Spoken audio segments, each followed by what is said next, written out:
Donc, me voilà l'honneur de faire cet entretien au professeur Serge Moscovici. Sans doute, je pense que beaucoup de mes collègues de la psychologie sociale vont être d'accord qu'il est un grand psychologue social. Je pense qu'il n'a pas beaucoup besoin d'être présenté. Il y a des livres autobiographiques sur lui, etc. Mais avant de commencer ces questions, j'aimerais quand même donner en 5 mots qu'est-ce que je dirais du professeur Serge Moscovici. Je dirais qu'en psychologie sociale, il a une culture unique, très vaste. Donc, je dirais que c'est les psychologues sociaux avec plus de culture. Je dirais ensuite qu'il a une créativité unique. Mais plus étonnante encore pour moi serait sa capacité de produire, sa productivité, toujours très active. Je dirais aussi qu'il a une capacité particulière pour trouver des sujets relevants, théoriques et des problèmes de nos sociétés.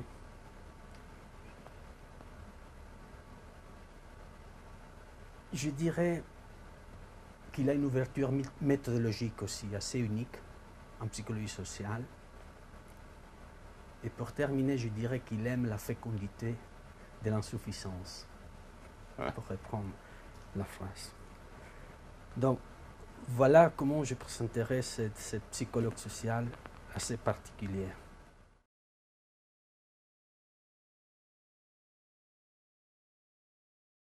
La première question que j'aimerais écouter vos réponses, c'est, je dirais, vous êtes un penseur qui a placé la psychologie sociale au carrefour des sciences sociales. Alors, pourriez-vous dire un peu de mots quelle est la question fondamentale de la psychologie sociale?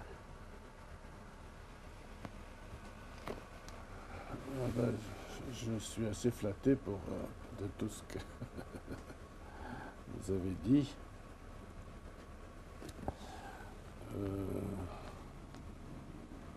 Il faut ajouter que j'appartiens à une génération un peu différente, d'abord qui a été marquée par la guerre. Je crois qu'on ne tient pas compte suffisamment de ce fait-là. Hein. Pas seulement pour moi, mais pour tous les gens de cette génération. Et disons pour qui le fait d'avoir une culture en matière de science ou de philosophie était une partie intégrante de la définition de ce qu'on appelle un intellectuel. Disons, je crois qu'on se considérait comme scientifique à l'intérieur du monde intellectuel, pas comme quelque chose de séparé, hein, comme une profession délimitée. Alors, c'est difficile de dire ce que c'est la psychologie sociale, parce que au départ, quand je suis entré ou quand j'étais attiré, pour moi la psychologie sociale était, dirais-je, un point de vue sur la société. C'est-à-dire une manière d'approcher la société et les phénomènes sociaux. Ce n'était pas une discipline particulière, où la discipline particulière, elle exprimait cela. Hein. Dirais-je, un économiste étudie, il a un certain regard sur la société, qui est le regard de l'échange, l'économie, où le marché est la chose la plus importante. L'anthropologue peut avoir un autre regard sur la société, le symbolique est plus important, le rapport entre les sociétés, disons, modernes et les sociétés prémodernes. Donc je considérais que la psychologie sociale était une vue sur la société qui s'intéresse du point de vue, d'une part, des phénomènes de la communication, hein, du fait que les gens vivent en interaction, et la communication était la forme privilégiée de cette interaction, et d'autre part, et peut-être ça c'était une influence du marxisme, du point de vue de la connaissance sociale. La connaissance, j'entends par là non pas cognition, c'est-à-dire processus mental, mais l'ensemble des savoir-faire, des savoir-vivre concrets qui existent dans une société et qui sont préalables à tout. Hein. Tu ne peux pas travailler si tu n'as pas un savoir-faire. Hein. Tu ne peux pas, disons, voter ou marcher dans la rue s'il n'y a pas le savoir-faire de ce qui est le vote, de ce qui est la, etc., etc. Donc, ces deux thèmes étaient les plus importants. J'ajoute le langage, parce que le langage est quand même aussi un aspect concret et primaire. Je vais dire une bêtise, mais quand j'étais étudiant, j'étais frappé par le fait que les psychologues s'intéressaient à l'organisme, ce que j'appelle l'organisme, c'est-à-dire à tout jusqu'à la perception. La perception, c'était le critère essentiel du contact avec la réalité. Or, ceci me semblait paradoxal parce que nous ne connaissons pas d'espèce humaine. Et là, je parle. Et donc, tout le reste était un peu du surajouté. Or, nous ne connaissons pas d'espèce humaine, au sens du résultat de l'évolution, etc., qui ne parle pas et qui n'est pas sociale immédiatement. Donc, la psychologie sociale, en s'intéressant à ces problèmes de connaissance et de langage, n'était pas en dehors du réel biologique, elle était justement au cœur de ça. Et ça m'a toujours... c'est une chose qui m'a toujours un peu étonné, parce que quand j'étais étudiant, bon, la psychologie, c'était la psychologie de la perception. Merleau-Ponty parlait de la perception, tout le monde parlait de la perception, et tout le monde s'arrêtait à la perception. Donc j'appelle ça l'organisme, parce qu'on cherche quelque chose de commun à toutes les espèces humaines, à toutes les espèces organiques, et comme si tout le reste était surajouté. Donc il me semble que le langage et cette connaissance sociale fait partie intégrante de ce qu'on peut appeler un homme. Et donc c'est ça qui me paraissait la psychologie sociale. La psychologie sociale, Lagache appelait la vie, Lagache, qui était mon maître, parlait de la psychologie de la vie sociale. Non pas ça, c'est-à-dire, je ne sais pas, l'aspect subjectif de quelque chose qui est objectif, mais un point de vue sur le social. Donc, si tu veux, c'est ça qui me semblait être la psychologie sociale, et c'est à l'intérieur de ça que j'ai travaillé toujours avec cette idée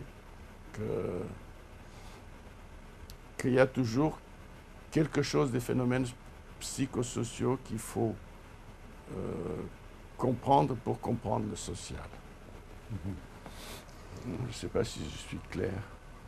Oui, je pense très clair, mais là, par exemple, avec la montée ou le prestige de la génétique, ou ce qu'on appelle aussi les neurosciences. Ceci ne change rien au fait que du point de vue évolutionniste, l'homme, toute espèce humaine, parle et elle est sociale. Paradoxalement, on pourrait dire le social comme le langagier, comme la connaissance, est quelque chose d'entre guillemets inné, si on peut dire. Donc la génétique ne change rien par rapport à ce problème, parce que l'évolution est quand même ce dont nous résultons.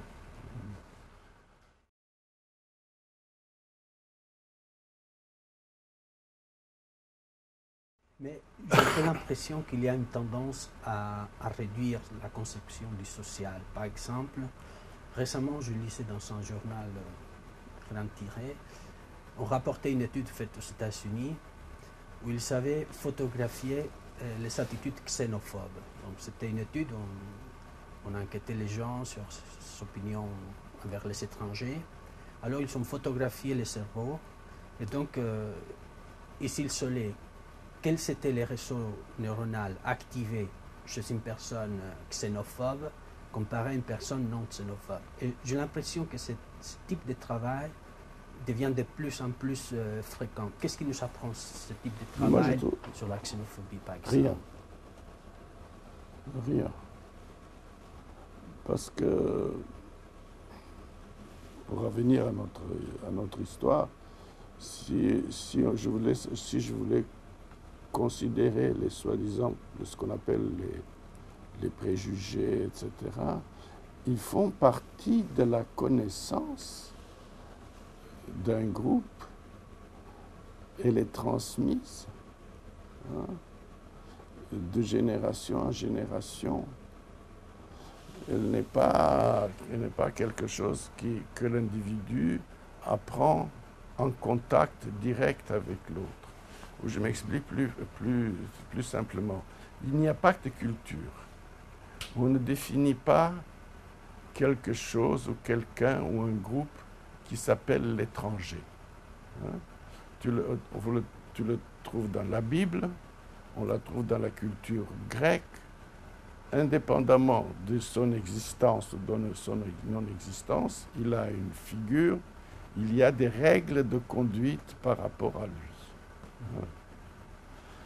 Donc, ça c'est une donnée de base, c'est-à-dire qu'aucune culture ne se définit soi-même sans à même définir qui n'est pas comme elle. Et par rapport à son expérience propre. Par exemple, la Bible, quand elle parle, pourtant c'est un des livres les plus importants de notre histoire, la Bible consacre pas mal au problème à la figure de l'étranger. Et donc, quand elle parle de ce que les Juifs doivent faire par rapport à l'étranger, ils la réfèrent à leur propre histoire en leur rappelant qu'ils ont été eux-mêmes étrangers chez le pharaon d'Égypte. Je suis sûr que si on faisait ça pour les Grecs, chez les Grecs, il y avait ça, il y avait donc la figure de l'étranger, de celui qui peut devenir discriminé, etc., elle existe dans la culture. Je ne sais pas ce qu'on a à chercher dans le cerveau de chacun. Mais comment s'ancre après cette culture de cette culture, comment s'ancre après chez certains groupes ou minorités, pas chez d'autres minorités? Alors, l'étranger est toujours une minorité. Alors, je vais revenir à ce truc-là. Alors, si elle a plus ou du moins d'un certain groupe, ça, il faut encore le démontrer, c'est-à-dire comment ça se manifeste en plus ou en moins. Mais nous avons aussi tendance à oublier que toute la société est incluse. C'est-à-dire que lorsque nous parlons des préjugés, des stéréotypes, nous parlons de la masse. Nous oublions que les classes supérieures, que les intellectuels jouent un rôle important dans la, dans la fabrication, dans l'action, dans la transformation de ces idées. C'est par là que ça commence. L'antisémitisme moderne, le nazisme moderne a commencé dans le monde intellectuel. Et on pourrait le montrer aujourd'hui comme ailleurs toujours. Il y a toujours eu toujours eu une sorte de, entre guillemets, fabrication culturelle de ces phénomènes. Je pense aussi les Noirs en Amérique, etc. Donc là, je dirais ça a une seule implication, c'est que les rapports de discrimination, c'est toujours des rapports de majorité et minorité. Ce n'est pas ce qu'on appelle des rapports intergroupes, c'est-à-dire sans sans tenir compte de leur réalité. Hein. C'est comme si c'était les groupes, c'est des groupes indéfinis, tu vois ce que je veux dire?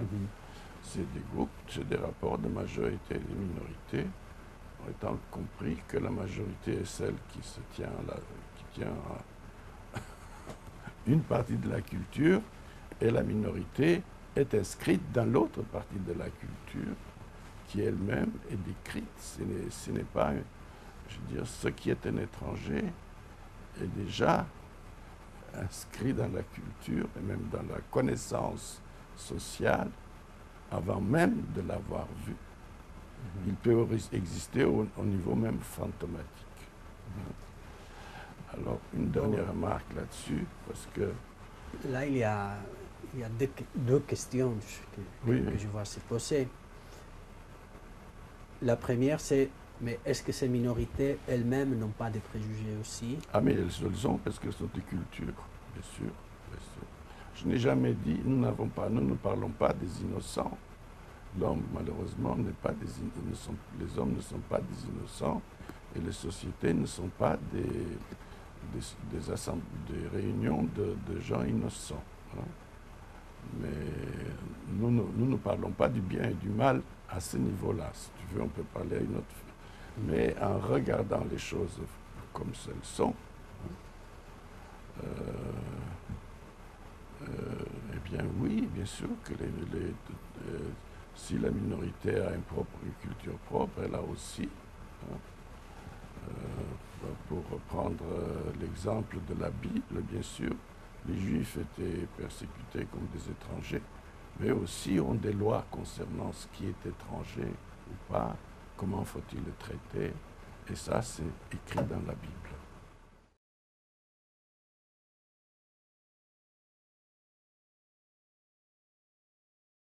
Donc pour revenir à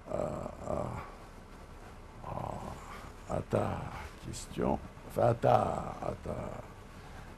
question, tu m'as dit, mais quel est le problème de la psychologie sociale?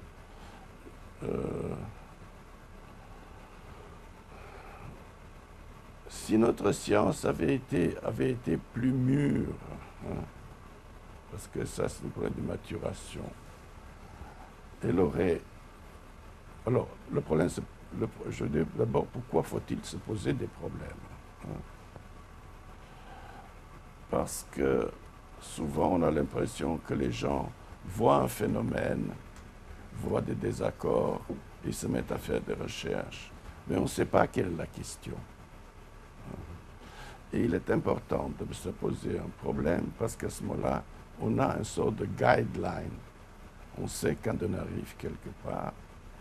Et aussi, il faut savoir si oui ou non nous étudions les mêmes problèmes. Par exemple, est-ce que tout le monde étudie le même problème quand il étudie les problèmes de discrimination? Est-ce que ça veut dire qu'il se pose la même question? Et je crois qu'une science arrive à la maturité, une certaine maturité, quand elle a un problème, ou deux problèmes, ou trois problèmes, et un phénomène que tout le monde reconnaît comme devant être creusé et recreusé. L'économie, elle a un problème qui est le marché. Le marché, ce n'est pas elle qui l'a inventé. C'est important, ça. Hein. Le phénomène est donné de l'extérieur, ce n'est pas toi qui le définis. Moi, je pense, par exemple, que la discrimination, ce n'est pas quelque chose qui se balade dans la nature. C'est nous qui l'avons défini. Hein. Ce qui se balade dans la nature, c'est probablement des problèmes de relations intergroupes. Principalement des rapports de relations entre minorité et majorité, qui sont les rapports les plus universels qu'on puisse connaître. Il faut que ce soit un phénomène délimité et qu'il ait une certaine universalité.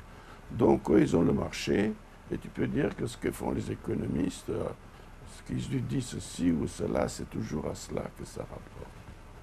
Moi, quand j'étais jeune et naïf, je dirais dans mon âge de l'innocence, parce qu'après tout, je n'ai pas commencé la psychologie sociale parmi les psychologues sociaux. Hein.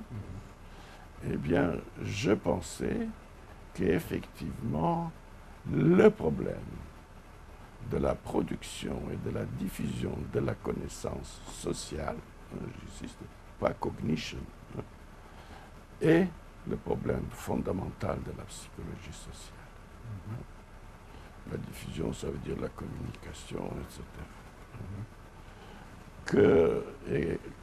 Que, si tu veux, ça c'est aussi un problème, c'est aussi quelque chose que Wiener et même Turing, ils ont bien distingué ce qui est de l'ordre du savoir individuel, de la connaissance individuelle, et je dirais logique. Et c'est ça, c'est ce que Turing dit, les machines qui pensent, ces machines à lui sont des machines de logique formelle. Et Wiener a montré que ce qu'on appelle l'information collective, la connaissance collective, n'a aucun rapport. Donc ça me semblait à moi le phénomène fondamental qu'on peut retrouver à travers l'étude de toute la symbolique de communication, à travers ce qu'on peut appeler la mémoire, les représentations sociales, même la psychologie des foules, parce que la psychologie des foules est importante. Je ne pense pas que c'était une manière neutre à faire de la science, parce que, rétrospectivement, en fait, quand j'ai commencé à travailler, c'était un des problèmes de la Kulturkampf en France, qui était celui de la pénétration de la psychanalyse. Et je dirais que c'était un travail prophétique, puisque maintenant, la psychanalyse, ou ses formes, sont devenues la culture de tout le monde. Tu vois, quand les gens disent appelons un psychologue, il faut parler au psychologue, tu as la talking cure, tu vois, je veux dire. Il y avait même une histoire, on a eu un accident en France, enfin il y a un accident à Sharm el-Sheikh. Tout le monde a besoin de parler du travail de deuil que devaient faire les gens. Et il y avait un article, le Canard enchaîné extraordinaire là-dessus. Donc en fait, où quelqu'un a parlé de la France freudienne. Donc là, tu as un phénomène de transformation de la connaissance sociale extraordinaire.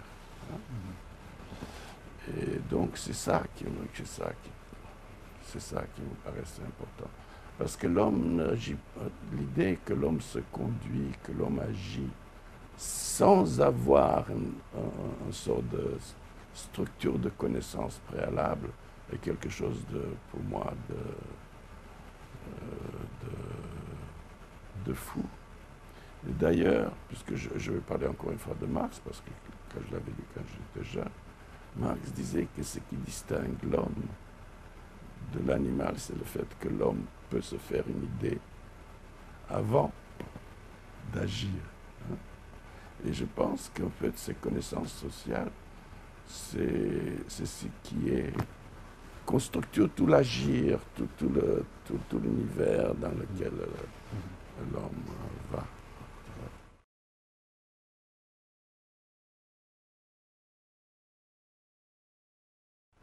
Vous avez travaillé ce phénomène de la polarisation collective, qui est toujours intriguant, non seulement comme une théorie du changement d'attitude, voire de comportement, mais aussi sur ce phénomène-là dont vous parlez. Donc, parce qu'on a l'impression que l'information peut circuler dans un groupe, dans une société, mais on ne lui prête pas de l'attention. Donc il faut cette polarisation sur l'information. Oui. Le travail sur la polarisation, me semble-t-il, a deux intérêts théoriques. Oui. Disons, moi j'ai toujours... Il y a des choses auxquelles on croit naïvement, et puis on découvre en travaillant dans la science, ce n'est pas tout à fait. Moi j'ai toujours pensé que l'interaction est quelque chose de fondamental, qu'on ne peut pas penser un phénomène sans interaction. Or, la grande découverte, ça a été qu'en fait, la plupart de nos recherches, après Lewin, il n'y a pas d'interaction. Les méthodologies ne sont pas interactives les notions ne sont pas interactives, les connaissances ne sont pas interactives, c'est-à-dire on process information d'un objet, mais comment je puisse dire qu'il y a un objet avant que je le définisse comme objet. Enfin, vous voyez. Alors, ce qui est intéressant dans ce phénomène de polarisation, c'est qu'effectivement, ça montre que c'est l'interaction qui polarise l'attention sur un domaine de connaissance, un domaine du réel. Et que l'interaction apporte des qualités nouvelles. Et dans ce sens-là, le travail que j'avais fait avec Galam est important. Hein? Est important parce que mathématiquement, ceci équivaut à ce qu'on appelle la brisure de symétrie. Hein? Là, bon, je passe là-dessus. La brisure de symétrie est toujours une sorte de théorie physique qui parle de transformation. Hein? Alors, ce qui se passe lorsqu'il y a une brisure de symétrie, c'est qu'un corps, si on soumet par exemple un champ magnétique à un très grand échauffement, hein, et puis des phénomènes analogues, à ce moment-là, on passe d'une situation où il n'y avait pas de direction dans le champ à une situation où il y a des directions. Donc l'interaction fait apparaître des orientations dans le champ physique comme social. Et effectivement, c'est que cette expérience montre que les interactions, c'est elles qui déterminent cette polarisation, cette orientation de la connaissance sociale.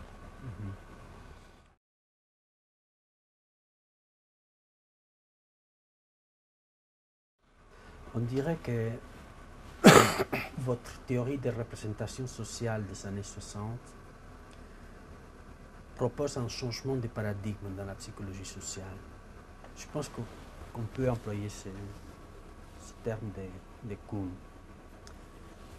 Alors, la question serait, quel est pour vous, dire quelques mots sur quel est le point principal de ce changement de paradigme? Donc, il y a une rupture avec peut-être l'autre paradigme, le cognitiviste, que vous avez mentionné. Alors, quel est le point principal? Alors, il faut se rappeler que cette théorie a été, en fait, elle est née en dehors du contact avec la psychologie sociale, réellement. Moi, je ne suis entré en contact avec la psychologie sociale que dans les années 60. Et ceci à travers un groupe de gens particuliers qui étaient les anciens léviniens. Je veux dire que le reste des champs de ce qu'on peut appeler les gens qui ont travaillé, Biaviori, Stolport, etc., je ne les connaissais pas. Il y en avait quelqu'un en Europe, bien sûr, mais en fait, je ne les connaissais pas. Je parle de Festinger, de Deutsch, etc., etc. Et donc, ça me semblait à moi que, après tout, ça ne s'était pas tellement éloigné de ce qu'un lévinien pouvait penser. Mais c'est faux. Hein, mais, alors, qu'est-ce que ça a changé, je dirais? C'est que moi, je pense que, au fond, à ce moment-là, on s'intéressait à la dynamique du groupe. On ne s'intéressait pas à la dynamique des connaissances sociales. Ce qu'on avait en psychologie sociale, c'était cette notion d'opinion et d'attitude. Alors là, je l'explique parce qu'il y a deux aspects. Quand on parle d'opinion et d'attitude, il faut bien voir qu'on considère le social comme un agrégat d'individus. Les opinions, c'est des agrégats d'expression individuelle et l'attitude, c'est un agrégat stabilisé.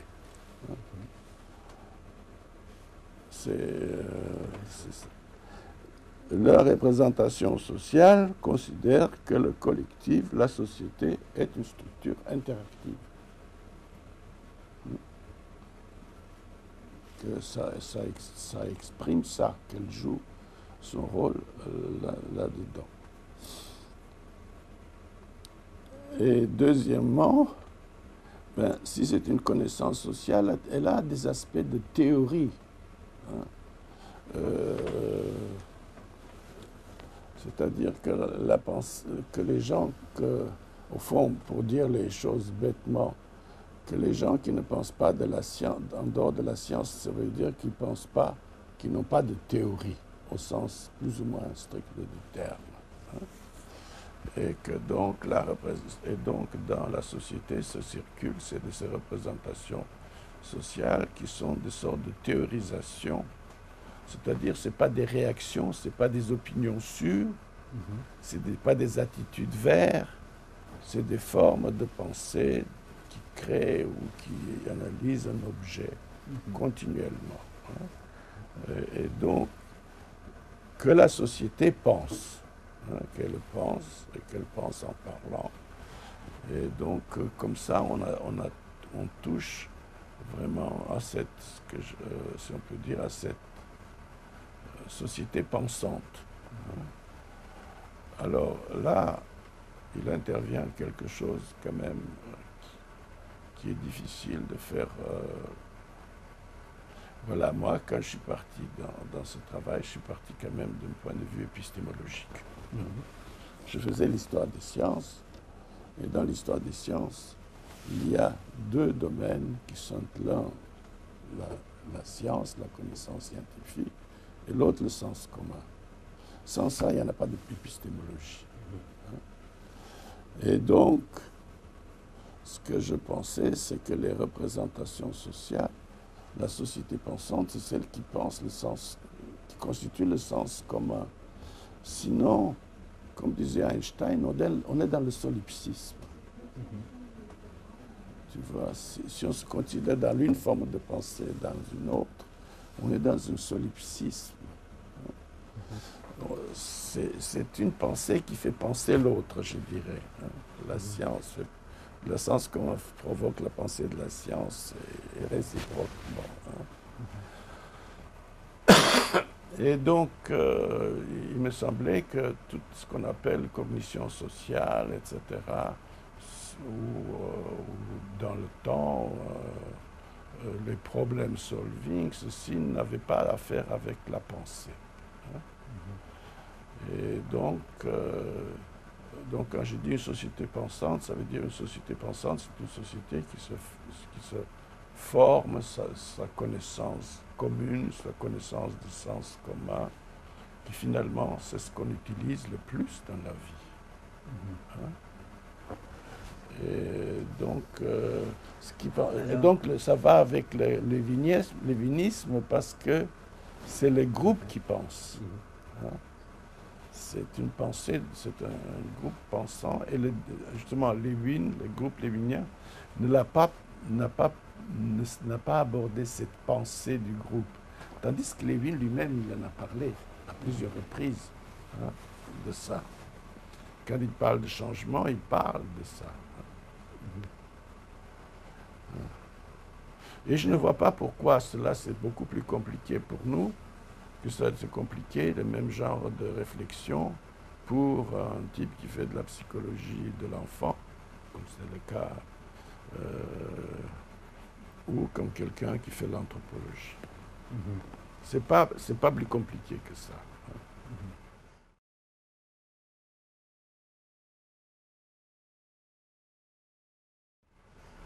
Alors, pourquoi une idée comme ça a tellement de difficultés, je dirais,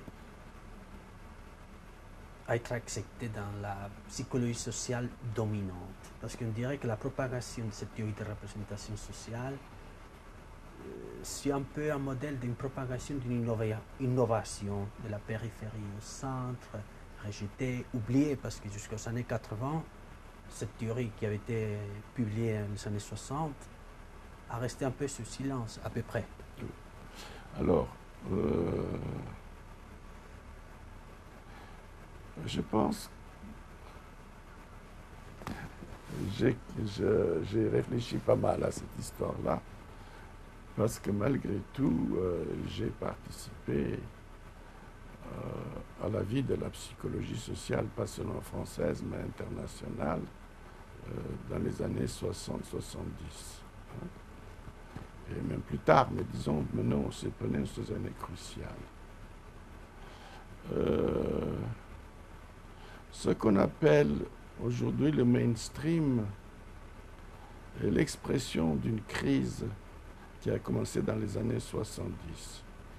Et je ne vais pas maintenant faire avec la méthode, c'est important, le retour à un certain behaviorisme, sur lequel Cartwright a écrit dans 75-77 un article très intéressant et très documenté. Qui? Cartwright. Ah. Ça, c'est intéressant. Je ne dis pas qu'on a je ne pense pas qu'on a mainstream. Ce qu'on a fait, en fait, c'est donner l'impression que la psychologie sociale n'a qu'une seule tradition. C'est pas le présent, mais le passé. Donc la psychologie sociale n'a aucune tradition. Et ceci a été le fait de ce fameux livre de Lindsay, hein, Handbook of Social Psychology. Et comment est-ce qu'on a fait comment on a travaillé pour donner cette impression? Eh bien, simplement, en donnant l'impression qu'en fait, le but de la science, c'est d'accumuler des faits. Et ce qui était intéressant dans la fabrication de ce livre, et puis c'est devenu un style, c'est qu'on vous présente des expériences ou des soi-disant des faits, indépendamment des théories qui l'ont fabriqué. Hein, vous voyez ce que... Ça de plus en plus. Hein, c'est-à-dire, vous prenez le shérif, on ne sait pas quelle est la théorie du shérif, mais on met les expériences du shérif. Vous prenez H, et on prend l'expérience du shérif, etc. C'est-à-dire, de ces faits-là, on a fait une sorte de colonne, hein, comme si les faits reflétaient le réel et non pas la théorie qui a été faite du réel, hein, et qui provenait de traditions différentes. Hein. Et donc, c'est ce qu'on appelle le mainstream, c'est en fait, c'est de dire qu'il n'y a qu'une tradition, qu'il n'y a qu'une manière de faire la psychologie sociale. Alors que les États-Unis jouaient un rôle très important dans cette chose, c'est certain. Hein. Et donc, devant ça, si vous voulez, on n'y peut rien faire, étant donné qu'ils sont les producteurs les plus...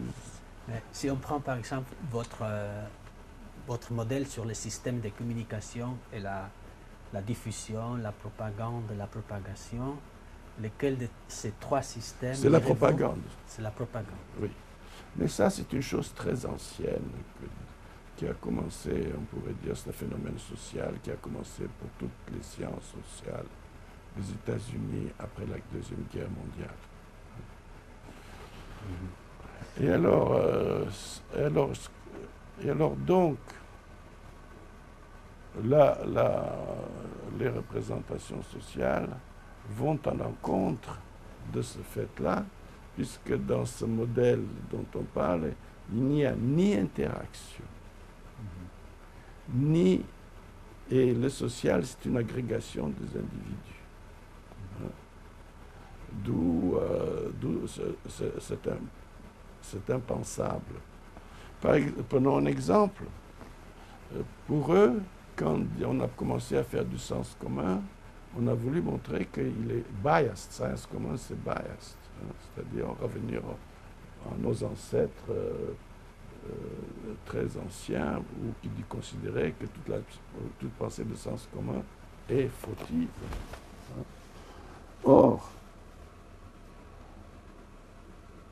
je suis content de ça, c'est-à-dire, et parce qu'on l'a fait bien avant, toute la théorie cognitive, disons, de philosophy of mind, considère qu'il est important qu'il y ait une connaissance de sens commun.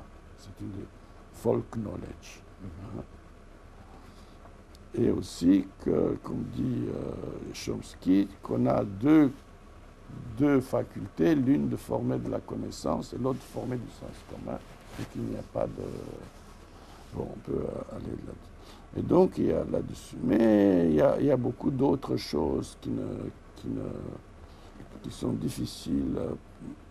Il y a des résistances, enfin des résistances, je n'aime pas le terme. Il y a aussi à ce moment-là, la représentation sociale devrait entraînerait un changement des habitudes de recherche.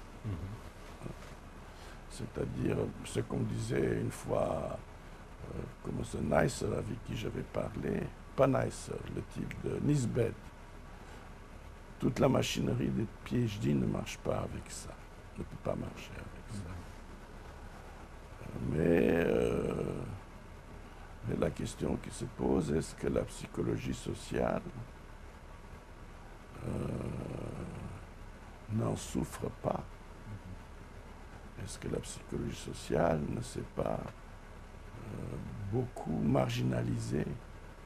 Pas seulement, parce que moi, ce qui me frappe, puisque j'ai aussi enseigné aux États-Unis, c'est que la psychologie sociale se trouve, comme on dit, le cul entre deux chaises, et ni l'un ni l'autre ne l'aiment pas. Les psychologues ne s'intéressent pas à la psychologie sociale, et les sociologues pensent qu'eux, ils font de la psychologie sociale. Et donc, et de ces choses-là, c'est intéressant, Cartwright parle déjà dans cet article en 1977. Hein? Et donc ça, c'est à ce moment-là un problème sur la situation même de la psychologie sociale. Mais en fait, en même temps, je suis très content, hein, parce que je trouve que la théorie de représentation sociale s'est diffusée comme ça, d'elle-même. Hein. Il n'y a pas eu on ne peut pas dire qu'il y a eu des pressions institutionnelles, etc.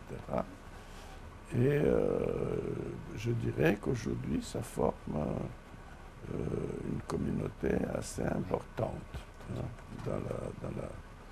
dans les sciences sociales, dans la psychologie sociale.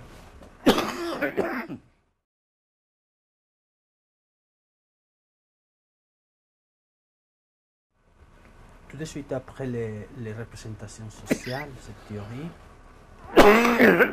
les années 70, vous avez proposé une autre théorie, une théorie de l'innovation.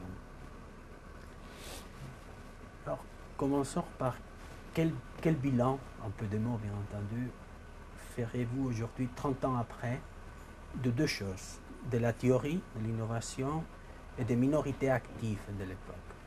Alors,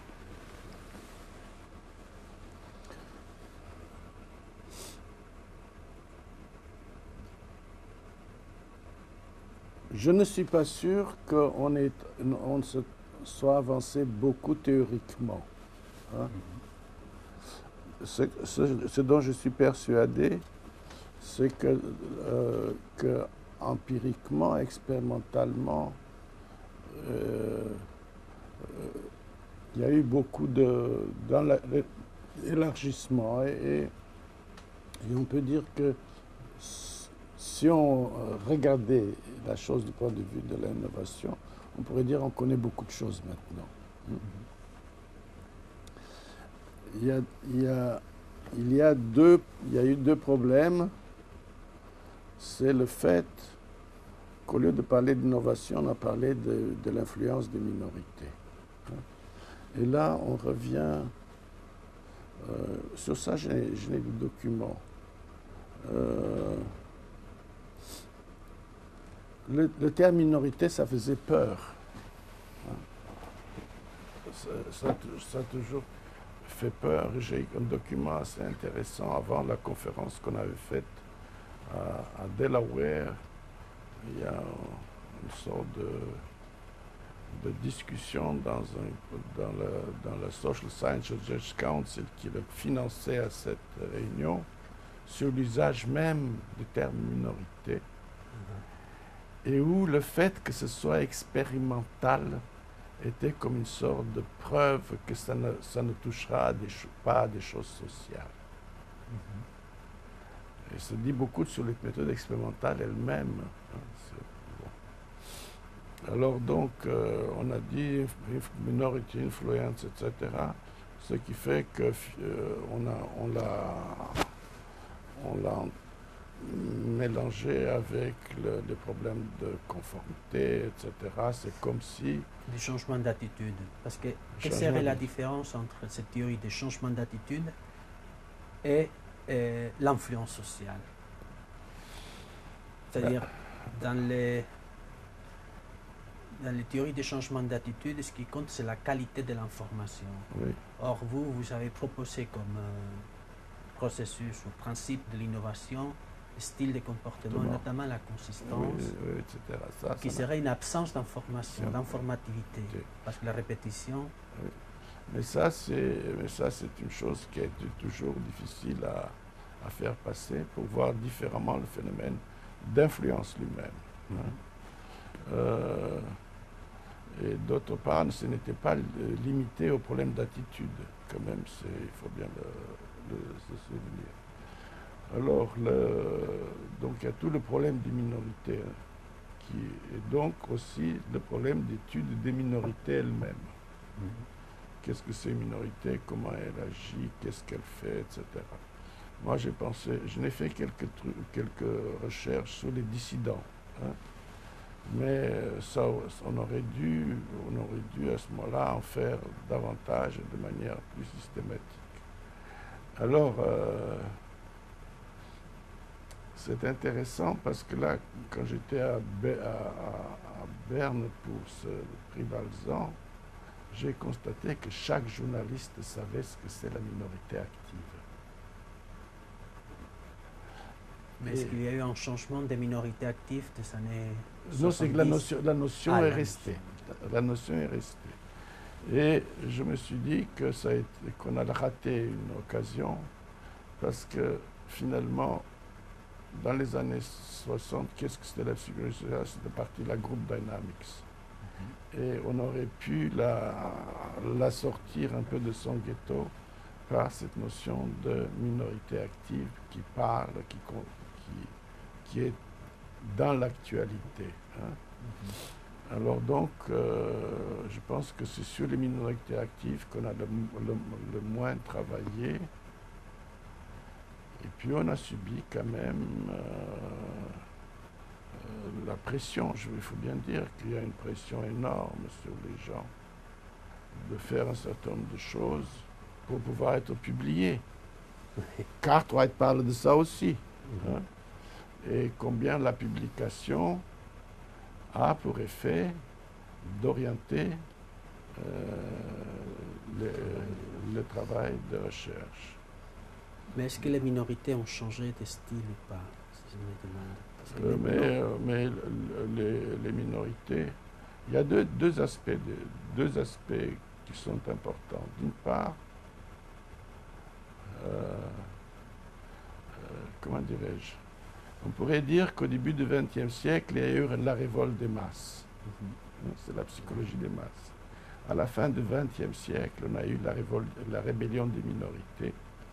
Et aujourd'hui, on reconnaît les minorités. C'est comme ça s'est passé pour les masses.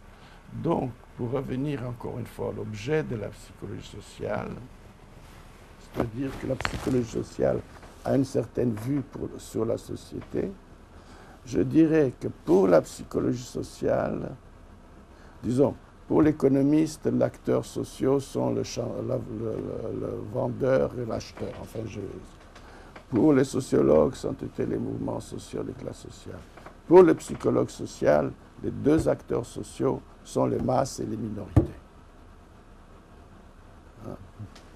Et c'est ça qui est important théoriquement, c'est cette psychologie Et ces acteurs sociaux, je dis, ce n'est pas seulement des acteurs sociaux que nous inventons, ce sont des acteurs sociaux qui se sont eux-mêmes affirmés en tant que tels et qui ont été reconnus en tant que tels.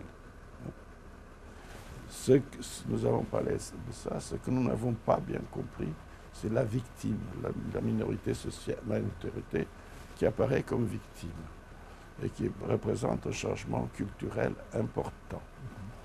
Mais la minorité active, disons, elle est reconnue en tant qu'acteur social. Mais vous voyez là, c'est là où on rompt avec la psychologie sociale en un certain sens, qui elle ne connaît pas d'acteur au sens social du terme. Elle connaît l'individu qui fait ceci, mais nous avons des acteurs dont personne ne peut contester le fait que ce sont des acteurs psychosociaux. On revient toujours, c'est que moi je pense toujours que la psychologie sociale est une certaine abordage et puis certaine vue du social et de l'historique.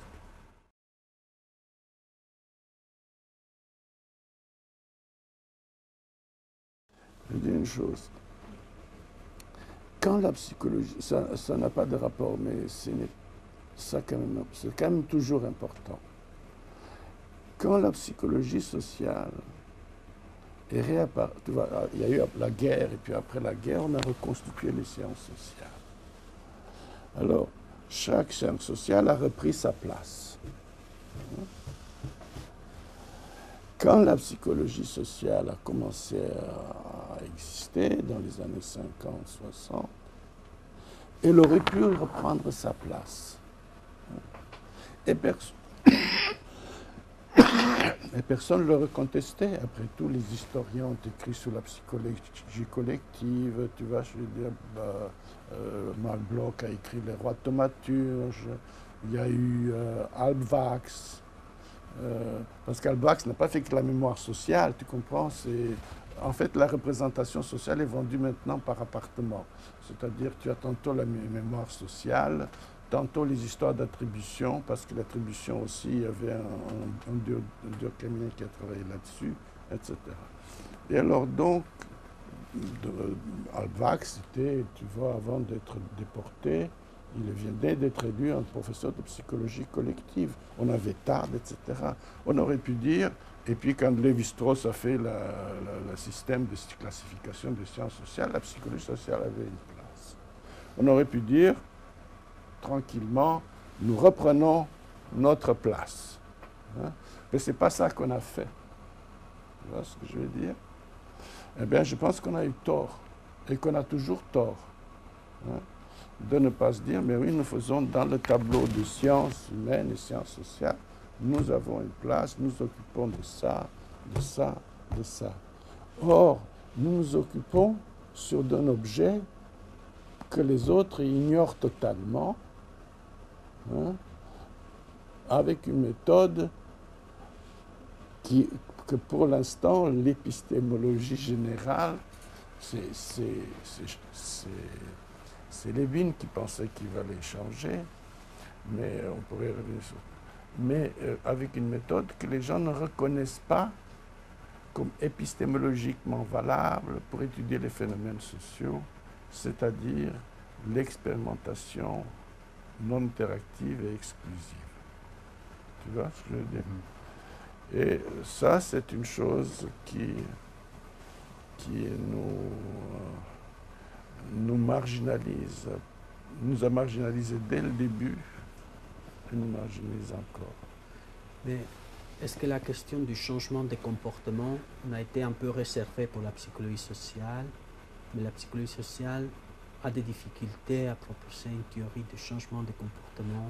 Mais qu'est-ce que c'est un comportement? Je veux dire, si tu ne prends pas, si tu ne dis pas qu'il y a un phénomène, hein, je reviens à l'exemple du marché, où je m'occupe de langage, etc. Si je ne fixe pas le comportement par rapport à à ce phénomène, à ce moment-là, c'est difficile à dire. Hein.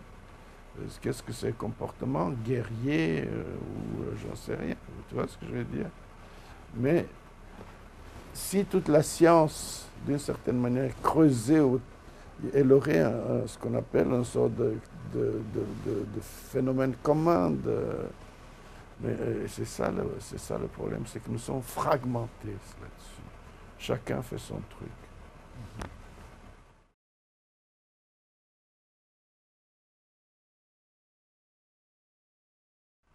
Alors, certains chercheurs, nous nous demandons quel est le rapport entre ces deux théories, la théorie de représentation sociale et la théorie de l'innovation. Parce qu'on a un peu l'impression que dans la théorie de représentation sociale, il manque ce quatrième système de communication qui mènerait à l'innovation. Mais écoute, maintenant, j'aurais tendance de dire la chose suivante. Que, comme disait Einstein, les idées sont rares, on n'a pas beaucoup d'idées dans la vie. Et donc, j'ai eu 3-4 idées dans ce domaine de recherche, dans ce domaine de psychologie sociale. Alors, est-ce que ces choses-là sont proches ou lointaines? Je n'en sais rien. Hein? C'est-à-dire, est-ce que je peux ou on doit faire une théorie unitaire de ça? Ça, c'est la première question. Hein? Peut-être que les styles de comportement ont quelque chose à faire avec les représentations sociales. Hein?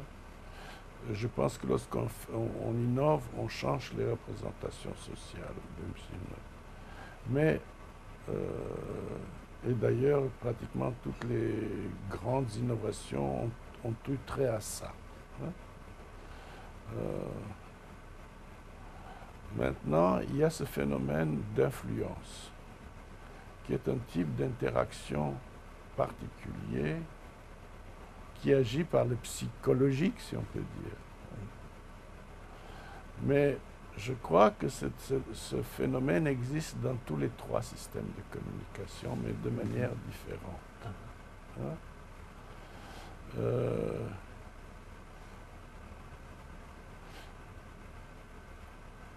S'il y a un 4e système de communication, et je crois qu'il existe, et qui est aussi directement lié à la fois aux communications, comme je venais de définir, et au style de comportement, c'est le rituel. Nous, on a toujours sous-estimé le rituel. Or, il n'y a pas de société qui n'est pas... Parce que dans certains textes, vous avez fait référence à ces notions de la pression à la référence et la pression à l'inférence. Oui. Est-ce que vous avez continué à développer? Parce que comme si j'avais compris que la pression à l'inférence serait d'une information sortir une autre information, et c'est un processus d'innovation quand même. Oui, mais parce que j'ai toujours pensé qu'il y a toujours de l'innovation, enfin que le monde change, si on peut dire bêtement. Non, en fait, pour dire, c'est que quand j'ai parlé de ces pressions, ça a été un peu en partant de la théorie du modèle de Festinger sur la pression à l'uniformité. Et j'ai pensé, et je lui ai dit, que je trouvais que son uniformité, c'est un peu vague. Hein, et qu'il faut savoir vers quoi, et c'est là que j'ai essayé de distinguer entre ce problème d'inférence et de référence. Mais n'oubliez pas aussi que ce qui m'intéressait à ce moment-là, aussi par rapport à son modèle, c'est que tous ces psychologues sociaux étaient contre le langage. Je ne vous ai pas raconté, si j'ai raconté une fois cette anecdote, j'arrive à Rome, je vois Festinger chaque terre, il me demande ce que je fais. Et je venais de faire une conférence sur ses expériences, et il y avait Berkowitz qui m'a demandé de lui faire le papier pour les advances. Et je commence à lui parler de langage. Et alors Festinger me dit, mais tu veux dire que c'est différent de te montrer un pen et de dire voilà un pen? Je dis oui, c'est différent. C'est-à-dire le langage, et pour eux, ça n'avait aucune espèce d'importance. Et peut-être,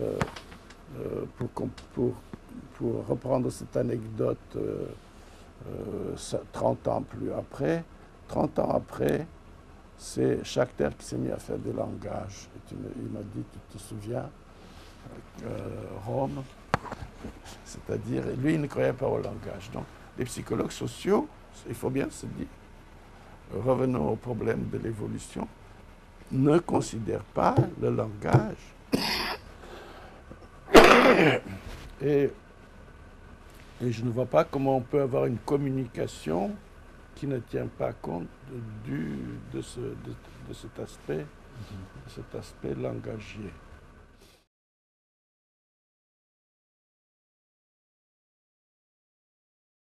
Revenons maintenant à quelques questions de nos sociétés.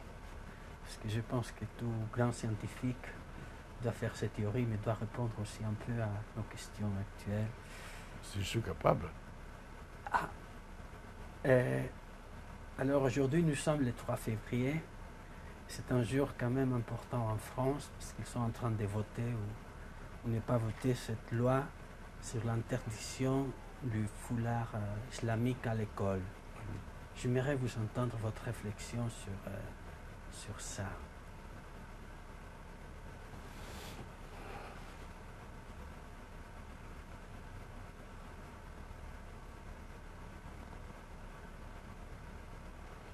Je pense que le vote du foulard islamique à l'école, l'interdiction du foulard islamique à l'école,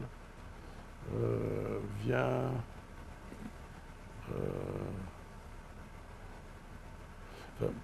parlons de cette idée qu'il n'y a pas de corps social ou société qui n'a pas un certain nombre de principes au-dessus de toute discussion, comme disait Durkheim. C'est-à-dire, et donc,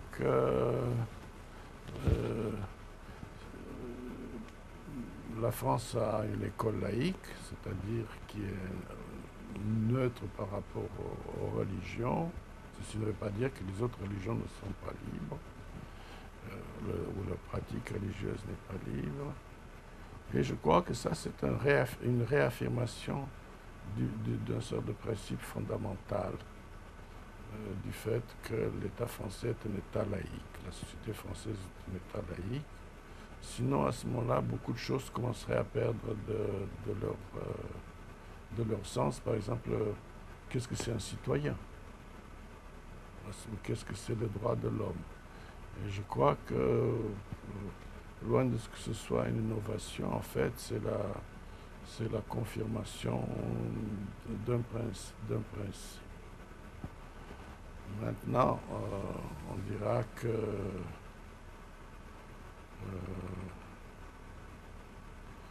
c'est, je sais pas, contre la liberté ou contre les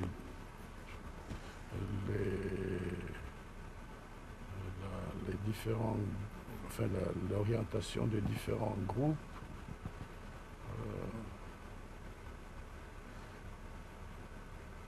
Je pense que ces principes ne peuvent peut-être pas être décidés de même que d'autres principes. Je pense que ça ne peuvent pas être décidés par des sondages d'opinion.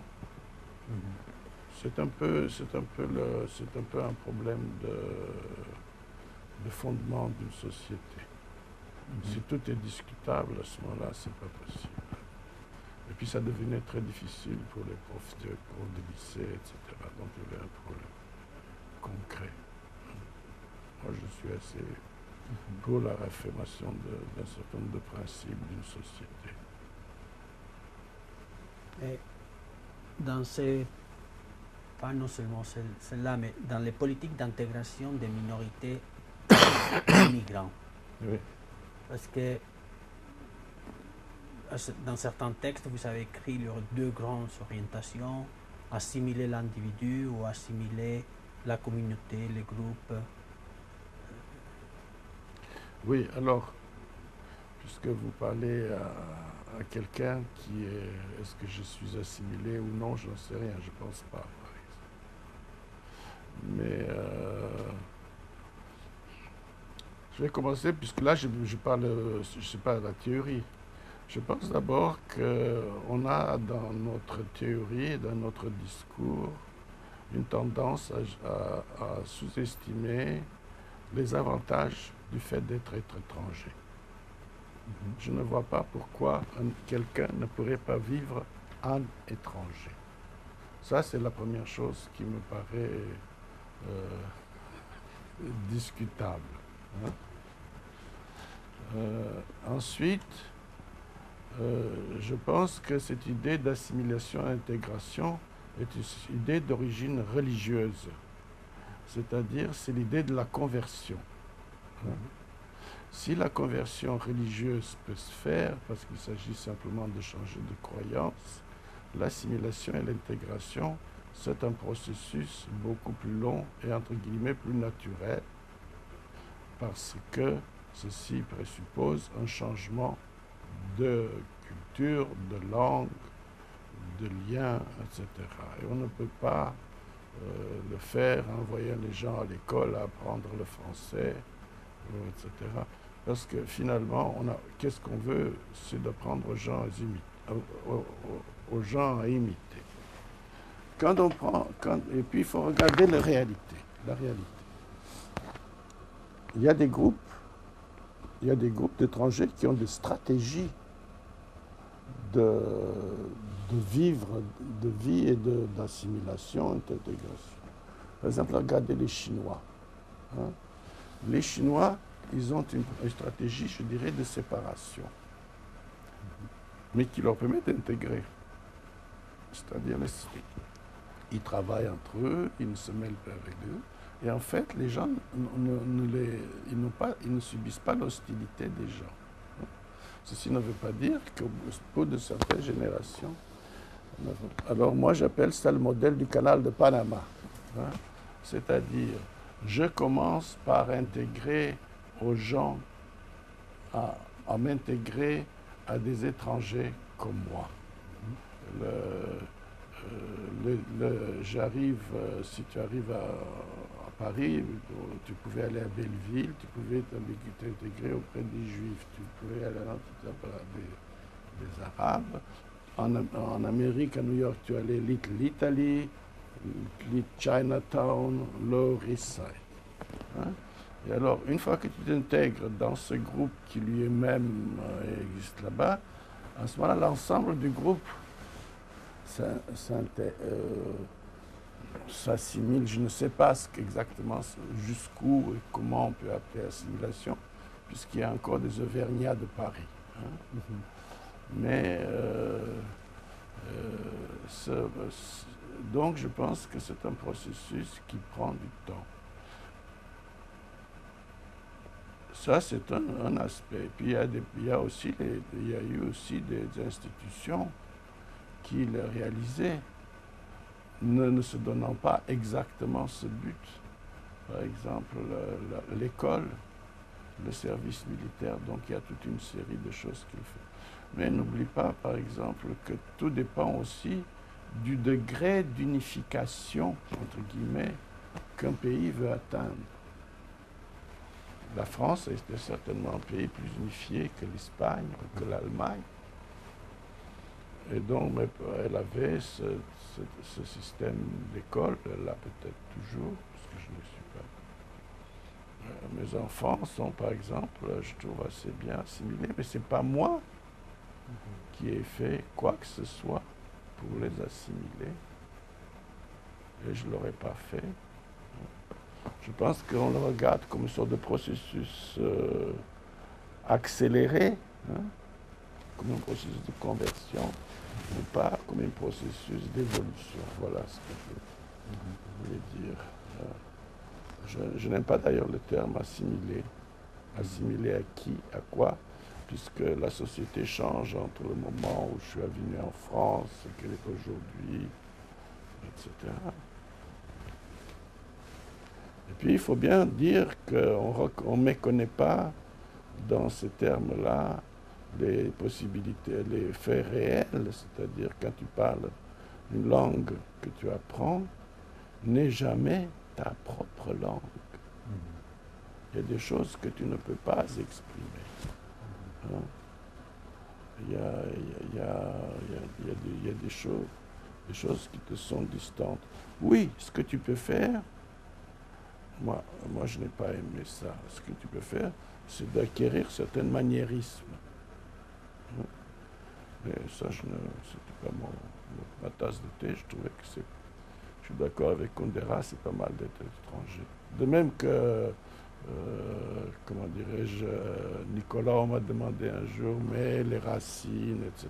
Je dis, écoute, un homme n'est pas un arbre, il n'a pas de racines.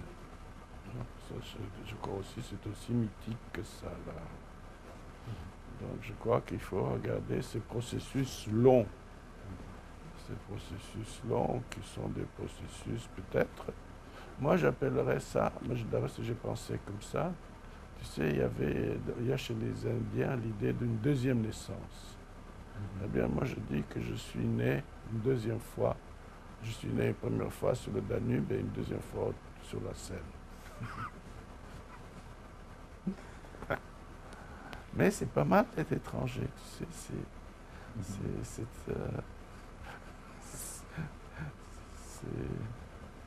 on ne doit pas dire autant de mal de la vie d'un étranger.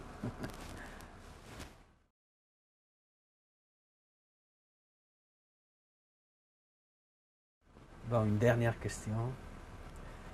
Il y a des spéculateurs qui parlent qu'un jour l'être humain pourra vivre 900, 1000 ans, d'autres disent 300, mais en tout cas les 120 ans où sont proches.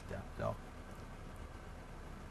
la question est difficile, mais trop large peut-être, mais à votre avis, quelles seraient les catégories de la culture qui se transforment lorsqu'on transforme cette prolongation de la vie dans les sociétés?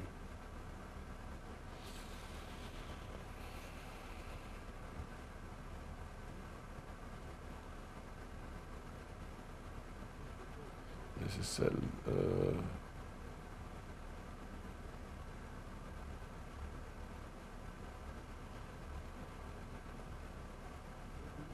Je pense que ça doit être une dévaluation de la vie.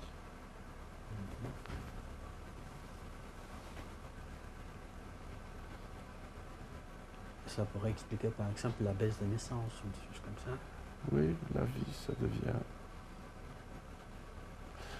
Mais d'abord, écoutez, regardez réellement. Maintenant, déjà qu'on est à combien d'années, on pense déjà à tuer les vieux. Le cocotier, il est là, ce qu'on appelle l'euthanasie, mais j'ai entendu des choses, c'est là où je reviens avec mon problème de principe. Je crois qu'il y a des principes qu'il ne faut pas établir sur les sondages d'opinion. Hein? C'est-à-dire, de même que je pense que le pape a raison de ne pas déclarer le mariage ou pas le mariage du peuple ou du prêtre en fonction du sondage d'opinion, de même je pense qu'une société ne doit pas. Alors par exemple, quand on parle d'euthanasie, de quoi parle-t-on aujourd'hui en fait? De l'économie pour les sécurités sociales. Hein? On ne parle pas de la vie. On ne parle, on donne à une catégorie de gens le droit de tuer. C'est du Mengele, je m'excuse d'être si fort. J'ai entendu l'autre jour un médecin qui dirait que eux, ils devraient convaincre la famille de le faire, d'arrêter l'acharnement thérapeutique. Ils n'ont qu'à l'envoyer chez lui à la maison. Donc je pense effectivement qu'il y a une dévaluation de la vie, du risque de la vie, de l'amour de la vie. Hein? Si on vivait aussi longtemps. Mais de la peur de la vie, parce que je pense que la chose la plus importante chez l'être humain, c'est pas la peur de la mort, mais la peur de la vie. Et si on n'a pas peur ni d'elle, ni pour elle, hein, à ce moment-là, je ne vois pas ce qui va faire, ce qui va se passer. Mais,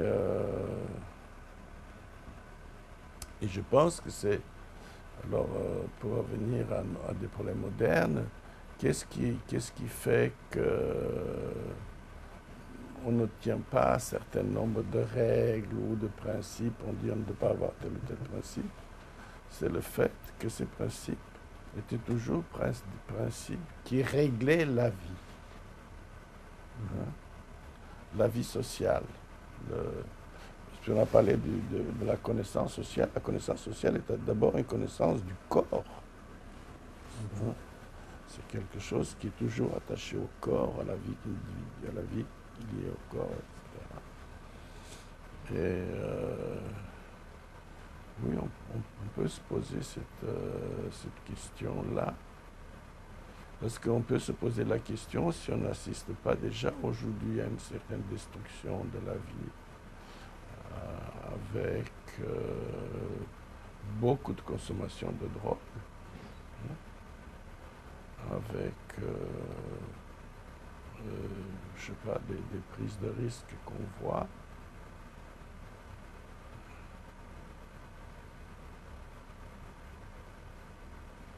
Et peut-être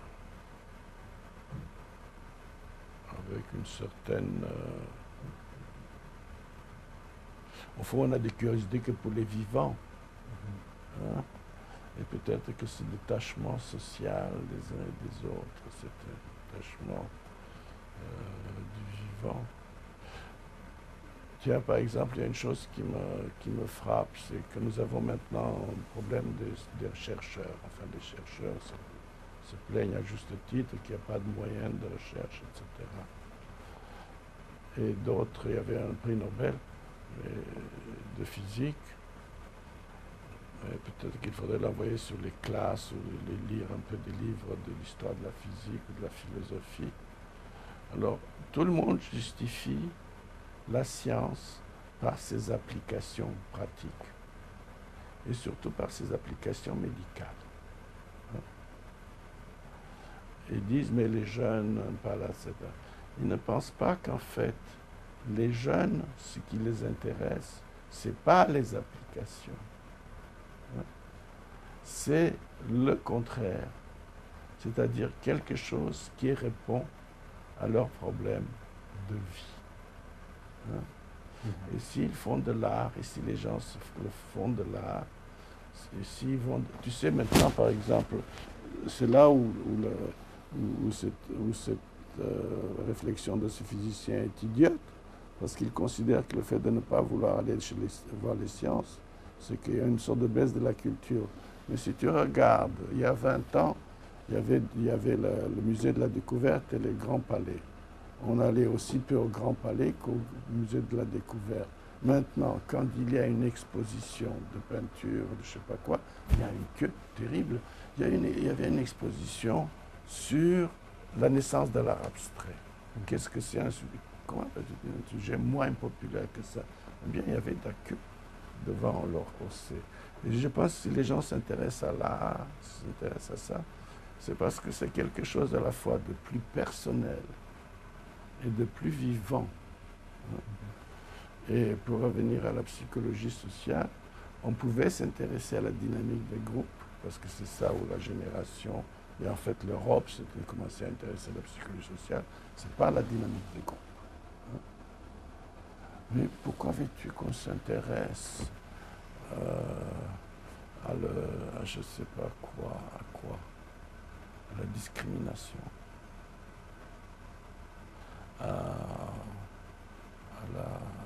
l'information processing. Qu'est-ce qui est vivant là-dedans? Qu'est-ce qui parle à des gens? Et je pense qu'effectivement, c'est ça. Enfin, ça serait ma réponse. C'est-à-dire que prolongation de la vie, c'est la dévaluation de la vie. Je dis pas que les gens ne doivent pas vivre plus longtemps, mais de faire de ça, comme on en fait aujourd'hui, on aura une vie plus longue, etc. Comme valeur, je pense que là, à ce moment-là, c'est pas...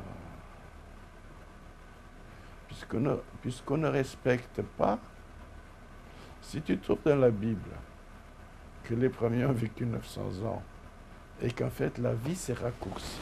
Hein. C'est-à-dire que tu passes 900 ans au départ, 120 ans après, 80 ans après. C'est parce qu'on avait un respect pour le passé. Hein. Mais nous n'avons pas de respect pour le passé. Je ne dis pas qu'il faut avoir de respect pour le passé. Mais à ce moment-là, l'avenir devient vide. Voilà, c'est ce que je veux dire. Bon, voilà. Merci de partager votre savoir avec nous. Votre savoir, oui, non. L'expérience. Merci.